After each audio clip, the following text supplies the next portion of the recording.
কত টাকা চান, টাকার জন্য আপনার একদিন অস্বস্তি হবে, এত টাকার ভালো লাগছে না, এই দিনটা আসবে, সেই দিনের জন্য ওয়েট করুন। এর নাম অনপ্যাসিভ। অনপ্যাসিভ ইতিহাস তৈরি করে। এবং অ্যাপেল আসবে, অ্যাপেল আসার পর আপনাদের অনেক কিছু মানে শরীর চর্চা থেকে শুরু করে ভালো চিন্তা ভাবনা করা, একদম সঠিক কথা যে আমরা আমাদের ল অফ অ্যাট্রাকশনটাকে রাখবো। আজকে যদি আপনি ভাবতে পারেন, মনের মধ্যে পজিটিভ থিঙ্কিং যদি মাথার মধ্যে দিতে পারেন, তাহলেই কিন্তু আপনি এখান থেকে অনেক, যে কোনো জিনিস আপনি পৃথিবীতে যা চান সব আপনি পাবেন। এটা কিন্তু ধ্রুব সত্য কথা, যে আপনি যদি মনের ভিতরের থেকে নেগেটিভ চিন্তা ভাবনা না করে, অন্যের সমালোচনা না করে, অন্যকে নিচু না করে, নিজের মনের ভিতরে আনন্দের সঙ্গে আপনি যেটা সকালে ঘুম থেকে উঠে ভাববেন এবং সারাক্ষণ পজিটিভ ভাববেন, নিজের জন্যই ভাবেন, অন্যের জন্য ভাবতে যাবেন না। অন্যের জন্য ভাবতে গেলে নিজের ভাবনাটা দুর্ভাবনা হয়ে যায়। তো সেই জায়গা থেকে আমি সবাইকে বলবো যে আমি একটু মেডিটেশন করি, বা আগে করতাম, একটা আলাদা কোর্স আছে সেটাও আমি করব, এবং কয়েকজনকেও আমি সেটাকে ইনসিস্ট করাবো করার জন্য, যে মাইন্ডটাকে যদি আপনি কন্ট্রোল করতে পারেন, পৃথিবী আপনার হাতের মুঠোয় থাকবে। আপনি যা চাবেন তাই পাবেন, যা চাইবেন তাই পাবেন। পৃথিবীতে আপনি যা চান সবকিছু আছে, আমরা নিয়ে আসিনি, আবার নিয়েও যাব না।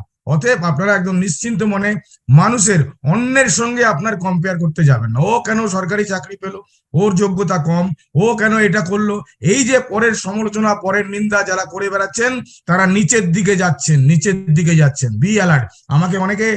আমার কথা অনেকের পছন্দ নাও হতে পারে, অনেকের হয় না, অনেকে আমাকে বদনাম করে, অনেকে আমাকে আঘাত করে, অনেকে আমাকে গালাগালি দেয়। ওকে, আমি আমি আমার জায়গায় আমি জানি আমি কি, এবং উপরওয়ালা, আমার সৃষ্টিকর্তা উপরওয়ালা, আমার পরমাত্মা, তিনি জানেন যে আমি কি। আমি সেই জায়গা থেকে আমার ফোকাস আমি অনপ্যাসিভের মধ্যে রয়েছে, আছে, থাকবে, যতদিন না আমার শরীরটা আমার রিটার্ন টিকিট না আসছে। অতএব আমি অনপ্যাসিভ, আমার শরীরের রক্তের মধ্যে অনপ্যাসিভ। আমি যেদিন থেকে অনপ্যাসিভকে ধারণ করেছি সেই দিন থেকে আজকে পর্যন্ত, এবং যতদিন আমি বাঁচবো ততদিন আমার কাছে অনপ্যাসিভ আমার কাছে থাকবে। সেই জায়গা থেকে আমি আপনাদের একটা কথাই বলবো, যে সবসময় পজিটিভ থিঙ্কিং করুন এবং নিজের ভালোটা ভাবুন, অন্যের খারাপটা ভাবার দরকার নেই। আপনার কিভাবে ডেভেলপ হবে, আপনি নিজে কিভাবে ভালো থাকবেন, তার অনেকগুলো উপায় আছে, সেইগুলো আপনারা পড়ুন এবং ইউটিউব ভিডিও, সেই সমস্ত ধরনের ভিডিওগুলো দেখুন, এবং তাতে কিন্তু দেখবেন আপনার ডেভেলপ হবে। আপনার নামে সমালোচনা যদি না হয়, তাহলে আপনি সঠিক রাস্তায় চলছেন না। এটা আমার কথা না, এটা স্বামী বিবেকানন্দ বলে গেছেন, যে আপনার নামে বদনাম হবে, আপনার নামে আপনাকে ছোট করা হবে, আপনার পা ধরে টেনে নামানো হবে, তাহলেই বুঝবেন যে না, আপনি সঠিক রাস্তায় আছেন। এইটা আমরা অনেক সময় ভুল করে ফেলি, রিয়াকশন দিয়ে ফেলি, অনেক কিছু কথা বলে ফেলি। যাকে ভালোবাসতাম সে আমার নামে এই কথা বলছে, এটা মনের ভিতরে একটা আঘাত লাগে, একটু চিন্তা হয়, কখনো না, হাসবেন, একটু স্মাইল দিয়ে দেবেন যে আপনার নামে বদনাম করছে, তাহলে দেখবেন আপনি নিজে ভালো আছেন। অনেকেই বলে, স্যার আপনার নামে তো ওই লোকটা ওই কথা বলছে। আমি বলি, ওকে, ওই কথাটা তুমি আবার রিপিট আমার কাছে করতে এসো না ভাই। আমার কাছে পজিটিভ থিঙ্কিং আমি নিয়ে চলি। পজিটিভ থিঙ্কিং নিয়ে চলতে পারলে একটা কাজ করুন, শরীর চর্চার থেকে অনেক বড় দামি কাজ, সেটা হচ্ছে মেডিটেশন। আপনি যদি সকালবেলা ঘুম থেকে উঠে 5 মিনিট, 2 মিনিট বা 1 মিনিট মেডিটেশন করতে পারেন, ঠান্ডা শরীরটাকে, পুরো শরীরটাকে, ব্রেনের মধ্যে থেকে শরীরটাকে একটু চার্জ করে নেওয়া, একটু ঠান্ডা মাথায় চুপচাপ ভেবে ভালো জিনিস চিন্তা ভাবনা করা, যে আপনার কিসে ভালো হবে সেটা করুন। শরীরের সমস্ত কিছু মাইন্ড কন্ট্রোলের মাধ্যম থেকে আপনার শরীরের সমস্ত রোগ চলে যাবে। আপনি যা খুশি, আপনি নিজের হাতে আপনার শরীরের অপারেশন করতে পারেন, সেটা সম্ভব মাইন্ড কন্ট্রোলের মাধ্যম দিয়ে। এটা আমরা দেখেছি, এরকম আমাদের অনেক কলকাতা বলুন বা আদার্স অনেক জায়গায় এরকম কোর্স করানো হয়। তো সেই জায়গা থেকে আপনি সুস্থ থাকতে পারবেন, আপনি অনেক দিন বাঁচতে পারবেন। সমস্ত কিছু কিন্তু কন্ট্রোল এই মাইন্ড পাওয়ার দিয়ে হয়। এই মাইন্ড পাওয়ারটার এত শক্তি, যে পৃথিবীতে যত শক্তি আছে সেই শক্তি এই মাইন্ড পাওয়ারের মধ্যে আছে। অতএব আমরা একটু ভালো ভাববো, নিজের ভালো ভাববো, অন্যের খারাপ না, নিজের ভালো ভাববো। নিজের ভালো ভাবতে গেলে কি করতে হবে না, নিজের ভালো ভাবতে গেলে আপনাকে সব সময় পজিটিভ থিঙ্কিং আপনার ব্রেনের মধ্যে দিতে হবে, আপনার মাইন্ডের মধ্যে দিতে হবে। অন্যের সমালোচনা, অন্যের নামে কোনো কথা শোনার পর তাকে নিয়ে অনেক কিছু করা, নিজে আপনারা নিচের দিকে যাবেন। অতএব এই জায়গাটায় হেসে দিন, যে কেউ একটা স্মাইল দিয়ে দিন, যে আপনি আপনার নামে বদনাম করছে। ওই বিদ্যাসাগরের একটা গল্প আছে, আপনারা জানেন, যে তার একজন তাকে ট্রেনে করে যাচ্ছিল, এসে বলছে যে স্যার আপনাকে নামে না ওই লোকটা গালাগালি দিচ্ছে। তা বিদ্যাসাগর তখন বলেছিল, আমার ঠিক মনে নেই ওই লোকটাকে আমি কবে টাকা দিয়ে উপকার করেছিলাম। তো এইরকমই ভাবতে হবে যে কারোর কেউ যদি উপকার পায় তাহলে আপনার নামে সমালোচনা করবে, আপনার নামে বদনাম করবে, এটাই স্বাভাবিক, এটাই হয়ে আসছে, এটাই বাস্তব। কিন্তু এখন সময় এসছে যে আমরা আমাদের নিজেকে পরিবর্তন করব, নিজেকে পরিবর্তন করার সময় এসছে। কেননা গ্লোবালি আমাদের পৃথিবীর একটা পরিবর্তন হচ্ছে, এআই টেকনোলজি এসে গেছে, অনেক কিছু আসছে আমাদের কাছে। অতএব মানুষ আমরা চিনতে পারবো, আগে যেটা চিনতে পারতাম না। এআই টেকনোলজি দিয়ে আপনাকে মানুষ চিনতে সাহায্য করবে। সেই লোকটা মুখোশধারী মানুষ, আপনার ক্ষতিকারক মানুষ না, সেই লোকটা আপনার ক্ষতি করতে এসছে, সেটাও আমরা কিন্তু এখন এআই টেকনোলজির মাধ্যম দিয়ে আমরা সেটা পারবো। কিছুদিন সময় লাগবে হয়তো আরো। তো সেই জায়গা থেকে আমরা একেবারে খুব ভালো জায়গায় এসে গেছি, যে সেই জায়গা থেকে আমরা ভালো হব। নিজে ভালো হলে দুনিয়া ভালো, এটা প্রবাদ বাক্য আছে। অতএব নিজে ভালো হন। কে কি সমালোচনা এগুলো করবেই, এগুলো একটা শ্রেণীর লোক করেই যাবে এবং তারা নিচের দিকে যাবে। অতএব আপনাকে পিস অফ মাইন্ড রাখতে হবে, মাথা ঠান্ডা রাখতে হবে। মাথা ঠান্ডা রাখার অস্ত্রই এক নম্বর অস্ত্র হচ্ছে মেডিটেশন করা, সকালবেলা ধ্যান। আজকে আপনারা হয়তো অনেকে জানেন, একজন বিবেকানন্দের কথা বললেন।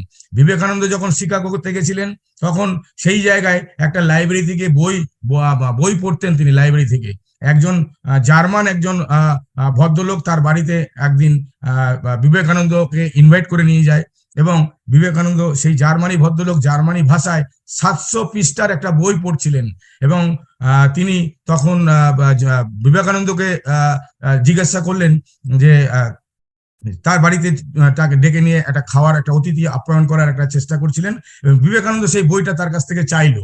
চাওয়ার পর বললো, তুমি তো জার্মান ভাষা জানো না, তাহলে এত বড় একটা 750 পৃষ্ঠার বই তুমি কি করে এটাকে পড়বে, জার্মান ভাষাটাই তো জানো না। বলে ঠিক আছে আপনি দিন না। 1 ঘন্টার জন্য বইটা হাতে নিয়েছিল এবং বইটা হাতে নেওয়ার পর উনি ধ্যানগ্রস্ত হয়ে পড়েন এবং বইটার সমস্ত কিছু তার মাইন্ডের মধ্যে চলে আসে। তখন ওই ভদ্রলোক অট্ট হাসি হাসলো, আরে তুমি কি পাগল লোক আছো নাকি, তুমি জার্মান ভাষা জানো না, 1 ঘন্টার মধ্যে 750 পাতার বইটা তুমি পড়ে ফেললে, এটা কি বাস্তব, এটা কি মস্করা করছো, এটা কি ইয়ার্কি মারা হচ্ছে? তখন তিনি তাকে বললেন যে আপনি 750 পৃষ্ঠার বই যে কোনো একটা পৃষ্ঠা থেকে আপনি বলুন। সে বললো যে সেখানে কি লেখা আছে আমি বলে দেবো, কিন্তু সেটা তিনি করে দিয়েছিলেন।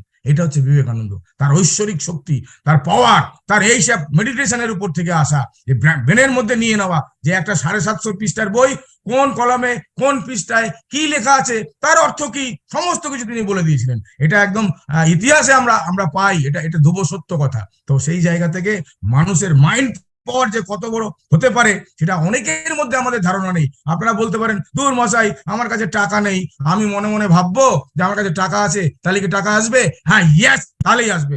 ভাবতে হবে মনের মধ্যে আমি অনেক টাকার মালিক, আমার কাছে হয়তো অরিজিনালি আমার পকেটে 10 টাকা রয়েছে, টাকা নেই, তারপরেও যদি আপনি ভাবতে পারেন যে হ্যাঁ আমার কাছে টাকা আছে, যদি এই পজিটিভ থিঙ্কিংটা আপনার ব্রেনের মধ্যে দিতে পারেন, দেখবেন ঠিক কোথা থেকে না কোথা থেকে আপনার কাছে পয়সা আসছে। আপনি ল অফ অ্যাট্রাকশন কাকে বলা হচ্ছে, আপনি যেটা নিয়ে ভাবছেন, ইয়েস এটা আমি সম্ভব হয়েছি। এবং আপনাদেরও সবাইকে বলবো পরবর্তী সময় এই মাইন্ড ট্রেনিং নিয়ে আমি অনেক ভিডিও করব এবং আপনার দরকার পড়লে কাউকে নিয়ে আমি আলাদাভাবে ট্রেনিংও করাবো। অতএব মানুষের মধ্যে যে চিন্তা ভাবনাটা, সেই চিন্তা ভাবনাটাকেই আপনাকে অনেক কিছু চেঞ্জ করে দেবে। আপনি কি করবেন, আপনার কত গয়না চাই, কত শাড়ি চাই, কোন গাড়ি চাই, কোন বাড়ি চাই, সবকিছু আপনাদের অনপ্যাসিভ দেবে। টেনশন নেওয়ার কোনো জায়গা নেই। কাজ হচ্ছে আপনার আমার অ্যাকাউন্টে সুনামি হবে। আপনি কত টাকা চান, টাকার জন্য আপনার একদিন অস্বস্তি হবে, এত টাকার ভালো লাগছে না, এই দিনটা আসবে, সেই দিনের জন্য ওয়েট করুন। এর নাম অনপ্যাসিভ, তার ব্র্যান্ড অ্যাম্বাসাডার আমরা সবাই। অতএব টেনশন নেওয়ার কত ব্যাপার নেই। ধৈর্য একটা বড় গুণ, ধৈর্য আর পেশেন্স আপনাকে রাখতে হবে। আমরা কিন্তু অনেক কিছু হচ্ছে আজকে আমাদের যেভাবে আমাদের জন্য করছে, আর টেক টিম যেভাবে আমাদের জন্য করছে, আপনাদের অনেকের মনের মধ্যে নেগেটিভ চিন্তা ভাবনা আসে, কই এতদিন হয়ে গেল তো এখনো তো কিছু পেলাম না, কবে পাবো, হবে কি না, এটা কি উঠে যাবে, এটা কি স্ক্যাম হবে, অনেকে অনেক কথা বলছেন। কিন্তু আপনারা জেনে রাখুন, পজিটিভ থিঙ্কিং মাথায় রাখুন, সময়ে সবকিছু হবে। সময়ের আগে আপনি মাথা টুকলো হবে না। আমি একটা ছোট্ট গল্প বলি। সেই গল্পটা হচ্ছে, একটা পাহাড়ের নিচে একটা ছোট্ট একটা পরিবার নিয়ে একজন ভদ্রলোক থাকতো। সেই ভদ্রলোক, তার একটা ছোট বাচ্চা 5-6 বছরের বয়স, আর ওই ভদ্রলোক রেগুলার ওই বাড়ির সামনে থেকে হেঁটে গিয়ে ওই পাহাড়ের উপরে উঠে কিছুটা সময় কাটাতেন এবং ওখানে বসে কিছুক্ষণ ভাবতেন এবং আশেপাশের সমস্ত উঁচু জায়গা থেকে আদার্স পাহাড়গুলো তিনি দেখতেন। এইটাই ওনার একটা রেগুলারের অভ্যাস ছিল। সকালবেলা ওই পাহাড়ে উঠে যেতেন এবং আবার নিচে নেমে আসতেন। তাই একদিন তার ছোট বাচ্চা তাকে বায়না করলো, যে তার কাছে বললো যে আমিও ওই পাহাড়ের উপরে উঠবো। তো তখন বললো যে তার ছেলেটাকে বললো যে বাবা, এইটা নিয়ে উঠতে গেলে একটা খাড়াই রাস্তা, একটা বড় পাহাড়, সেখানে উঠতে গেলে তোমার অসুবিধা হবে, তুমি যেও না। তো বাচ্চাও নাছোড়বান্দা, না আমি যাবো, জিদ ধরেছে এবং বাচ্চাটাকে নিয়ে একদিন সেই পাহাড়ের উপরে তিনি উঠলেন এবং পাহাড়ের উপর দিয়ে উঠতে উঠতে একটা ছোট রাস্তার মধ্যে একটা পাথর পড়েছিল। সেই পাথরে বাচ্চাটার একটা আঘাত লাগে হাঁটুতে এবং আঘাত লাগার পর সেই বাচ্চাটা চিৎকার করে উঠে তাকে একটা বাজে স্বরে একটা কথা বলে ফেলেছিল। তো সেটা পাহাড়ে আপনারা জানেন ভাইব্রেশন হয়, ইকো হয়, সেই ইকোর মাধ্যম দিয়ে ওইটা তার কাছে রিটার্ন আসে। এইভাবে অনেকক্ষণ কথা বলার পর তার বাবা তো বুঝেছে যে ঘটনাটা কি হচ্ছে, কিন্তু তখন ওই বাচ্চাটা বারবার বলছে এই লোকটা কে, এই লোকটা আমাকে এরকম কেন কথা বলছে। ও যেটা বলছে যে তার রিপারকেশনটা আসছে। তখন ওর বাবা বলল, বাবা তুমি এটা বলো আই লাভ ইউ। যখন আই লাভ ইউ বললো, সেই লোকটাও তাকে ওই পাহাড় থেকে ইকোসিস্টেমে আসছে, I love you, I love you, I love you. তো এইরকম যতবার আমি তোমাকে ভালোবাসি, ওটাও রিপারকেশন হয়ে আসছে, আমি তোমাকে ভালোবাসি। তো এইটাই হচ্ছে ব্যাপার, যে আমরা মাইন্ডের মধ্যে যেটা দেব। তখন ওই বাচ্চাটা তার বাবাকে প্রশ্ন করলো যে এটা কি ব্যাপার, এরকম একটা অসভ্য লোক আমাকে উল্টো পাল্টা বলছে। তখন তাকে বোঝানো হলো যে এটা তোমারই কথা, তোমার মাথার মধ্যে যেটা দেবে, ব্রেনের মধ্যে যেটা দেবে, সেটাই রিপারকেশন হয়ে আসবে। তুমি ভালো জিনিস দিলে সেই ভালো জিনিস আসবে, তুমি আই লাভ ইউ বলেছো, সেও তোমাকে আই লাভ ইউ বলেছে। তুমি একটা বাজে ভাষায় কথা বলেছিলে, সেও তোমাকে বাজে ভাষায় কথা বলেছিল। অতএব ব্রেনের মধ্যে তুমি যেটা দেবে, এটা তোমারই কথা, অন্য কোনো লোক এখানে নেই। এটা একটা ইকো, একটা ভাইব্রেশন। সেই ভাইব্রেশন, পজিটিভ ভাইব্রেশন যদি তুমি দাও, তাহলে তোমার মধ্যে পজিটিভ ভাইব্রেশন আসবে। অতএব সেই জায়গা থেকে কখনো নেগেটিভ ভাইব্রেশনের কথা বলবে না, কাউকে ছোট করবে না, কাউকে নিচু করবে না। এইটা যদি তুমি করতে পারো, তাহলে তোমার জীবনে দেখবে সমস্ত কিছুই ভালো হবে। তো এইটাই হচ্ছে পজিটিভ ভাইব্রেশনের এরকম একটা গল্প এবং সত্য ঘটনা। তো যাই হোক, সেইটা নিয়ে সবার কাছে আন্তরিক প্রীতি শুভেচ্ছা, যারা আমাদের চ্যানেলটাকে সাবস্ক্রাইব, লাইক, শেয়ার, কমেন্ট করেছেন এবং এটাকে করে যাবেন। আমরা অনেক তথ্য এর মধ্যে দেব এবং আমরা চাইবো যে এটা একটা ইতিহাস তৈরি হয়েছে, এই ইতিহাসটাকে আরো একটার পর একটা, অনপ্যাসিভের যেমন ইতিহাস, আমাদের চ্যানেলটাও ইতিহাস। আর একটা চ্যানেল আমাদের আছে, সেটাকেও খুব তাড়াতাড়ি আমরা এই জায়গায় নিয়ে যাব, টেনশন কোনো জায়গা নেই। কালকে আমাদের অ্যাসের ওয়েবিনার আছে, সেখানে আমরা আসবো এবং আসার পর আমরা হয়তো অনেক ভালো ভালো তথ্য পাবো কিভাবে কি করতে হবে। আর একটা কথা লাস্ট বলবো, সেটা হচ্ছে প্যাকেজ নিয়ে একটা অনেকেই ধারণা আছে যে আমরা প্যাকেজ পাবো। প্যাকেজের সঙ্গে একটা কথা রিলেটেড, সেটা হচ্ছে ট্রাফিক। অনেকেই ট্রাফিক সম্বন্ধে জানেন, আবার অনেকেই জানেন না।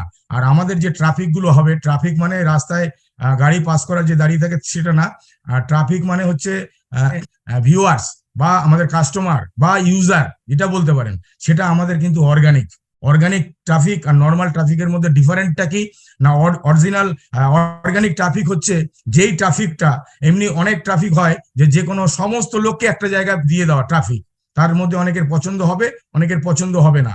আর অর্গানিক ট্রাফিক মানে সেই লোকটা চাইছে এই প্রোডাক্টটা, সেই লোকটা খুঁজছে ইন্টারনেটে যে আমার এই প্রোডাক্টটা লাগবে, সেটা হচ্ছে অর্গানিক ট্রাফিক। মানে যে আমার এই প্রোডাক্টটা নেওয়ার জন্য নিজে রেডি হয়ে আসে, সেটা হচ্ছে অর্গানিক ট্রাফিক। আর আমাদের প্রত্যেকটা প্যাকেজে যে ট্রাফিক থাকবে, প্রত্যেকটাই কিন্তু অর্গানিক ট্রাফিক। যারা এই প্রোডাক্টগুলো খুঁজছে, তাদের জন্যই আমরা তাদের কাছে যাব।